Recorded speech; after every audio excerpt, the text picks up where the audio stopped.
पाकिस्तान का संबंध हमेशा न्यूज़पेपर की सुर्खियों में आते रहते हैं और एक ऐसा टॉपिक है जिससे डायरेक्टली तो कम इनडायरेक्टली क्वेश्चंस बहुत सारे आते हैं।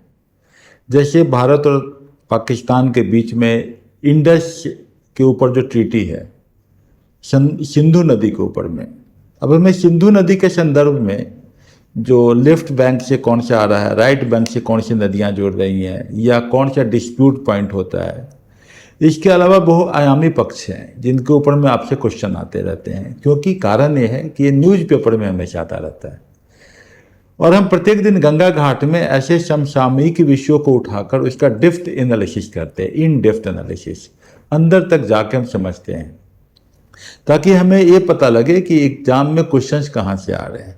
और हमेशा हमने पाया है कि 50% क्वेश्चन किसी भी एग्जाम में डायनेमिक फील्ड से आते हैं, जो कि गंगा घाट की सीढ़ियों पर आपको कराए जाते हैं।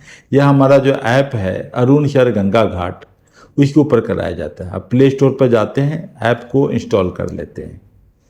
तो कल आपको टेस्ट कराया गया था। कुछ विद्यार्थी पूछते हैं कि सर मेरे नोट्स बड़े अच्छे हैं, 4 साल में बनाया हमने, क्या करें? आपके नोट्स अच्छे हैं, आप मेरे नोट्स से उसको और अच्छा कर लीजिए, लेकिन आपको प्रत्येक दिन टेस्ट देना है। जैसे कि अभी ब्रह्मपुत्र नदी के ऊपर में, भारत चीन संबंध के ऊपर में आपने टेस्ट दिया पिछले 2 दिनों में।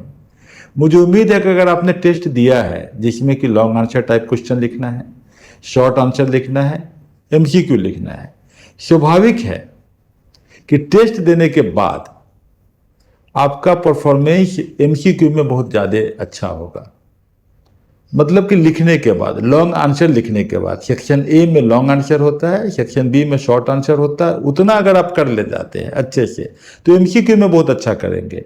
अगर आप सेक्शन ए और बी अच्छा नहीं कर पाएंगे तो सेक्शन सी भी आपका खराब होगा। अर्थात आपको लॉन्ग आंसर टाइप क्वेश्चंस करना है। अगर आप कर लेंगे तो आपके लिए बहुत आसान होगा एग्जाम निकालना। आज शाम को हम आएंगे गंगा घाट पर, शाम को आरती के बाद करीब 7 साढ़े 7 के बीच में आपसे मिलेंगे, आपकी समस्या का समाधान करेंगे, आपके साथ हम ऐप पे जुड़ेंगे, आप हमारे नोटिफिकेशन को देखें और हम आपसे मार्गदर्शन भी आपका करेंगे कि आपको किस तरीके से आप मंजिल को पार कर सकते हैं।